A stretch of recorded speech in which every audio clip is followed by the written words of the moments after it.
Hello everybody, welcome to Coco's Crochet. I'm Litza and this is Coco, and today we're going to talk to you about mosaic crochet. But before we get started, as always, Coco wants her afternoon tea. Today she's having some chicken. So without any further ado, because I know she really wants to get into it, here it is here. And here she is getting ready for it. I'll just pop her down on the floor so she can enjoy it. Oh. Lovely. She can't wait for it. Hope you're all well. Thank you for joining us today. I've been wanting to show you this blanket for a little while, so I'll get into all the details of the pattern and how I made it. But before we start, I'd like to talk to you about crochet, mosaic crochet. Now, there are two types of mosaic crochet, and some of you may be very familiar, and some of you, may have heard of it or have tried, your hand at it.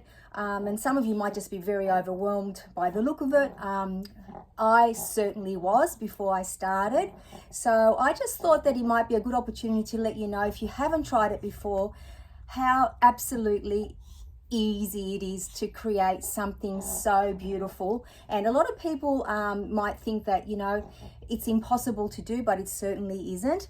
So the technique that I use, because there are two, there's the overlay and there's the inset. So I will talk to you about the overlay technique, and then I will touch on the inset at the very end, just so that you have an idea what the difference is and what you might like to start your first project with, which technique. So the overlay mosaic technique, to create it, all you need to do is know some very basic stitches, and there's only three. There's the chain, so if you can chain, create, and all these, beg your pardon, are going to be in US terminology. If you can do a single crochet and a double crochet, then you'll have no problem creating any and every mosaic project. Now let me get my glasses so I can make sure that I give you all the right information. So as we said, very easy to do. You need very basic stitches. Now, when you look at a chart, or for the mosaic, or try to follow a pattern, I think from my experience that it might be a little bit difficult at first. But if you have that chart with you and have a YouTube tutorial, which is what I did, and that's how I produced this beautiful blanket, I think that along the way you'll be able to understand the chart better. And it is, I believe, very, very handy to have a chart to refer to. Otherwise you'll do what I did, and I was basically watching the tutorial on my iPad. I would do the because it comes in like for example, this one I think was 12. Sorry, I've got to get it right. So there's a pattern repeat. That's what I meant to say, apologies. So every time I would do, let's say it was a 12 stitch pattern repeat, I would pause it and freeze frame it, and then make sure that I was doing the right thing across. But if you actually have a chart to work from, it would be so much easier. You could actually watch a YouTube video while you were creating your project. But that's what I learned along the way. Mind you, I did make this blanket about a year ago, gifted it to my partner in May, so we'll go into those details a little bit later. So yeah, there is a chart that comes along generally with a pattern, or you can watch a YouTube video like I did to start yourself off with. What you need to know is that whether you're left-handed or right-handed, it doesn't matter. I'm right-handed, so I start from this end and go along here. You only work one row at a time, and you're always working in the front of the project. I'll show you what the back looks like a little bit later on, but you'll start at one end, end at the other, tie off your yarn, and then tie on your next color at the beginning row again, whether it's left or right, depending on which way you're crocheting. Whether you're right-handed or left-handed. And as I said, at the end of every row, you'll be tying off your ends. We touched on it earlier. Generally, most mosaic, and I haven't come across any patterns yet that isn't the same, you have a pattern repeat, and depends how big your project is, how many times you repeat it. So if you're making a little pouch, for example, or a little wallet, you wouldn't repeat it more than once or twice, or certainly across a blanket like this. And this is half the size. I'll give you the stats soon. I repeated it quite a few times, 6 or 8 times, something like that. Now, when we talked about the tails being left over, you must be thinking, oh my goodness, what was that like having to sew them in? You don't actually sew the ends in. When it comes to the overlay crochet, mosaic crochet, what you do is you tie your ends at all your colors at the end, you tie the two ends together, and then you actually do a double border, and then that encloses all the ends in there.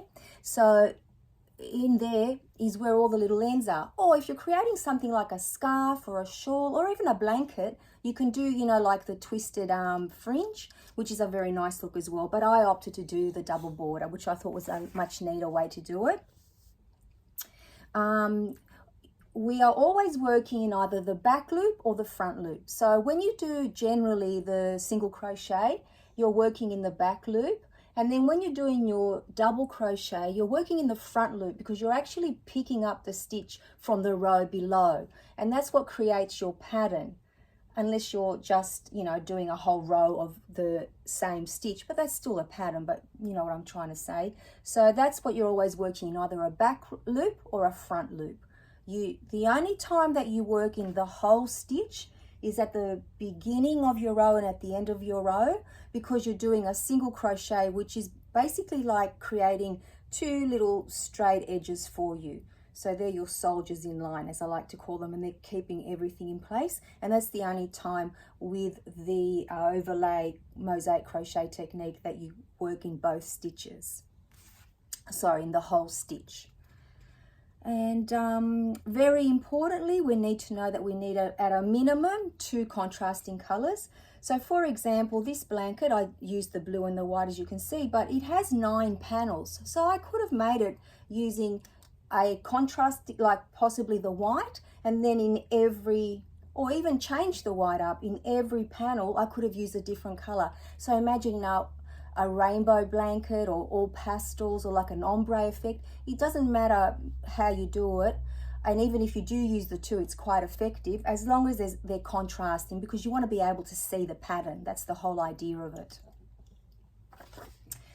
And then I wanted to find out the stats, you know, like basically when mosaic crochet became popular, like when it started, when it surfaced, because, you know, it's nice to know a little bit of history. And from what I can gather, it started in the 70s, and the very first pattern or stitch that people were using was the Apache stitch, I believe. Yeah, the Apache tears. So that is very, very popular, and it is used to this very day. But it, you know, all the way back in the 70s is when mosaic crochet started to surface and become, you know, something that people were embracing and starting to work with. And apparently it's a very addictive style of crochet. I have to say that if I was better at reading the charts, and I'm hoping that I will be eventually, I would create more mosaic projects because I love the look of them, and I'd love to make cushions and things, which brings me to could you apply, you know, mosaic crochet to? And you've probably seen numerous tutorials on YouTube and maybe, you know, projects in Pinterest and wherever else you look for them. But it's not just for blankets. You can make wearables like shawls and scarves, and you can certainly make cushions or bags or little pouches out of it. You could create mats and, you know, possibly face washes and towels. So it's endless how you can apply the mosaic crochet. So it is a very nice technique to learn, and I'm certainly going to try to build on, you know, my collection of mosaic crochet. And then that brings us to the end of overlay crochet. So I might just talk about the pattern very quickly, and then I'll get on to just a very quick little blurb on the inset mosaic technique, so you just know the difference. Now this pattern is called the Athena Blanket, and I am going to link the YouTube channel that I found the cowl on, and it's actually, and I don't want to say it wrong, and I apologize, you know, to the person who this channel belongs to. It's Lana's Ovelos, and it's in English, and she does an amazing job with this tutorial, and I really enjoyed working through it with her. She's very thorough and doesn't take forever to explain it. You know, you understand it quite quickly. So as I said, and I will show it to you closer, this blanket has 9 panels, and in between all of them you have like a little border separating them, a few rows separating them. I guesstimated, because I was trying to remember when I worked on it, I think on each panel I spent about 3 hours. So in total, so the panels were about 27 hours. Of course, I didn't sit in one block. I usually do it when I have a long break, a couple of weeks off from work. So I would sit down and do it for maybe 6 hours that day. I would get up in between and do what I needed to do, but tried to get 2 panels out because I knew I wouldn't be able to work on it, you know, any other time. So I allocated time for it because I had a deadline to get it done by May of last year for my partner's birthday. That's who I gifted this blanket to, and he absolutely loves it. Now, the border did take me a little bit more time. Reason being, not only do you have to cut off your ends and tie each row, at least 2 or 3 knots in each one, just to make sure that it's very sturdy and won't open up. And of course, depending on the yarn you use, I've used an acrylic yarn here, therefore I needed to make sure that I had 3 good tight knots. After you've done that and you've trimmed them all, then you've got to go in and you do a whole slip stitch around the whole blanket, the perimeter of the whole blanket, and then on that you crochet on either side, and then you also crochet the 2 borders that you created together. So it is a very timely process. So it did take a lot longer than I expected, but in saying that, it wasn't difficult to do. It was just time consuming, but it was all part of the experience. So it was wonderful. If I ever made one again, I might try doing the fringe, but I personally must say I do prefer to have it neater with a nice border like that. So I'll let you know how big this blanket is. I have left my little piece of paper downstairs, sorry, but it's around 55 inches by 65 inches, which is around, from memory, 140 centimeters by about 165 centimeters, something like that. So I apologize that I don't have the exact number for you, but what I'll do is I'll bring it a little bit closer for you to see, and then that way you can appreciate the pattern in it. Oops, I don't want to take the whole thing with me. I try to bring it so that it'd be a nice way for you to be able to see it. So there's the first panel, and then there's the second panel, and the third, and then there's, oops, the 4th panel. And I might just flip it over here a little bit so you can see. So where are we up to? We've done 1, 2, 3, 4. So here's the 5th panel. 6, 7, 8, and lucky last 9. And I'll just show you up close the border so you can see how neat it is when you do it. And that is actually done on both sides.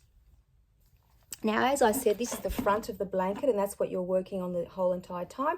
And this is what the back looks like. It's very neat. I think it's a beautiful project. Sorry, I was talking to you off camera. Let me just hang it up here for a moment. So that's the mosaic crochet blanket that I've created, and I have used, as I said, the overlay technique, but I'll just give you a few little stats. My glasses fell down before. On the second technique that I'm aware of, and I don't think there's any other ones, but if there are, please let me know. It's called the inset, I-N-S-E-T technique. So the difference is you work on like there's a wrong side and a right side is what I'm trying to say, because you work each row, you work it in each color you do 2 rows, so a forward and a back.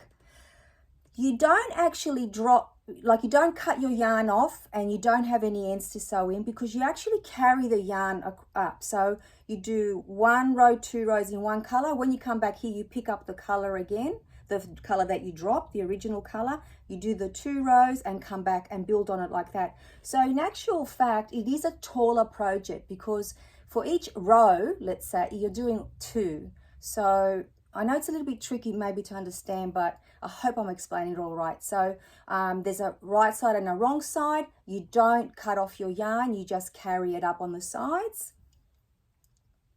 You work in the whole stitch the whole entire time. So you're not just working in the back loop or the front loop. The whole time you're working in the whole entire stitch, but you are only using the same stitches, a single crochet and a double crochet. So again, the very basic stitches. And the way that you create the area here, where, see under here, we've got the stitch underneath, the blue, but because we only work in the back stitch, we've got the back loop, we've got the front loop to pick up. So when we do the drop down, we pick it up there. But when it comes to the inset crochet mosaic technique, you actually have 2 chains when you go across. So you're leaving a gap, because then we have a missed chain, a missed stitch. And in that missed stitch, you pick up your double crochet in there and you create it that way. Otherwise, you won't be able to create it because there won't be any stitch to add it to. If you continued with the blue, let's say, across, and then when you went with the white to do the drop down, you wouldn't be able to. So that's the other difference as well. So either way works, it depends on the look that you want to get. I would highly suggest that you go and have a look at a few videos, or some written patterns, to see the difference between the two and see which one is more appealing to you. That's of course if you want to create anything with mosaic crochet. I know that a few of you have already, and I'd love for you to comment and let me know down below what you have created, what patterns you've used, and if you recommend them. I definitely highly recommend this one. I really enjoyed making it. So thank you for listening to me waffle on about mosaic crochet. I do really enjoy the technique. I may try the inset one day. I definitely haven't dismissed it. It's just that I haven't tried it as yet. But I just hope that I get a little bit better at reading the charts, because I think it will be very, very handy. So I'll leave you with that, to think about, if you would consider making a project, even if it's something small to start off, like a little pouch or a little face washer maybe. A bag would be nice as well. Or you might just want to dive into a blanket like I did. This one is a very nice size blanket, and it really does keep my partner warm. So I was very happy to gift it to him for his birthday, and he was very happy to receive it. So I'll let you go now, guys. I hope you're all well. Take care. Get some crocheting in, and please, please don't forget to leave me a comment letting me know what you've created over the years, or what you would like to create possibly. That way I can get some inspiration for my next mosaic crochet project. Thank you so much, everybody. Bye bye for now.